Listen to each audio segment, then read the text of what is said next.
So hi everyone, I'm here with Kim and Kaelyn, and we're going to talk a little bit about art at home and what makes our art unique and what makes us special as artists. So hi ladies, how are you?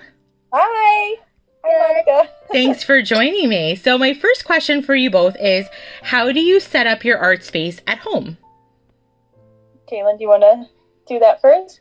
Usually I just get a bunch of pencils and paper and sit in my bed and just draw.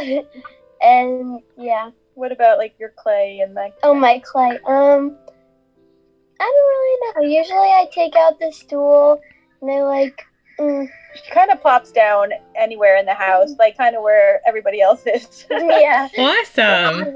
Yeah, she doesn't usually plan it out too much.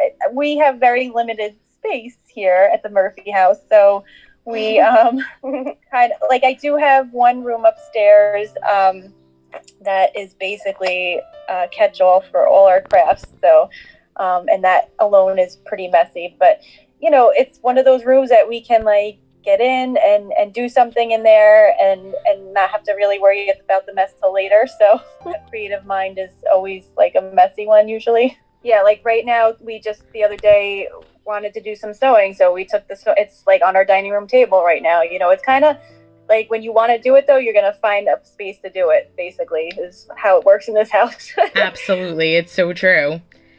And then my next question is, how do you deal with frustration or challenges when you're working on your art? Usually what I do is I either erase it until I don't want to do it anymore, and then I just put it away. Or I erase it until I get it the way I want it. She usually works through it, or maybe she starts something else sometimes. Yeah, Take a break. Yeah. That's good. I think when I get like if I'm working on a pattern or something and it's not coming out right, I usually just put it down because I know, like, I think sometimes when I'm tired too, I get I start making mistakes, and then that's when I get frustrated. So sometimes I feel like it's good to like walk away from it and then go back to it with like a fresh start sometimes. Yeah, and sometimes I feel like that when you get frustrated and you start making mistakes, then you just you make more and more mistakes. It's like it's not going to get better, so just walk away. It snowballs. And yeah. True. And then when did you both kind of start on your artistic paths? When I was in like third grade, I think, because I started drawing my dog, and I thought it was like really fun. So that was kind of like when I started to like drawing, and then I saw a bunch of stuff. And then I was like, oh, I want to draw that. That's cool. And then she just started trying. And then she really branched out. Like, she really likes to work with clay. And so we just gave her a lot of the tools, and she just like let her have at it. And she's like, she likes to just try different things. And I was probably like, gosh, I always loved craft. I mean, since I can remember, I think my mom even taught me crochet when I was real little, like 4 or 5 maybe. Wow. And then I just, same thing, like I was very lucky. My parents were always giving me all the tools. So like, I mean, everything from like wood burning. I mean, I don't think there's a craft I haven't tried, to be honest with you.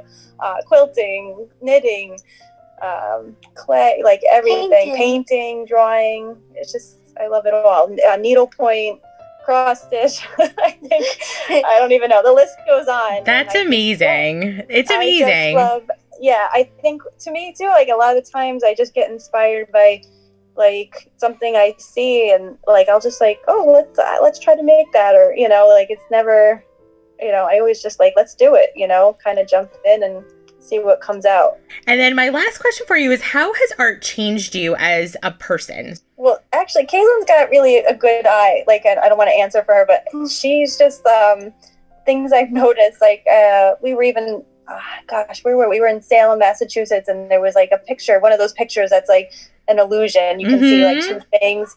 And I remember like right away I saw like the obvious thing, and she picked out the not obvious thing like immediately. Yes. Like, what? You know, I could just see that she had that that eye. So I think I think it's opened her mind up to like different things, and I think she see things different. I don't know. How do you think it's changed your?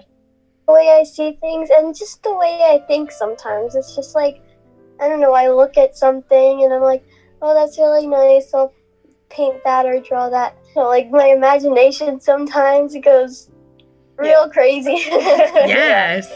For me, I guess, I don't know. I like sharing it. I like teaching, like, especially like the girls. Then I also like to share it, you know, with the the Girl Scouts and that kind of thing. It's just, or like being able to like show them how to knit or crochet. Like, you know, it's something that they might have for the rest of their life, so that, you know, kind of makes me feel good that, you know, I taught them. It's the best. I love it. I have to, like, honestly, it's such a part of my life that if I don't do like at least like one thing a day, I'm kind of like crabby. I gotta be honest. Yes.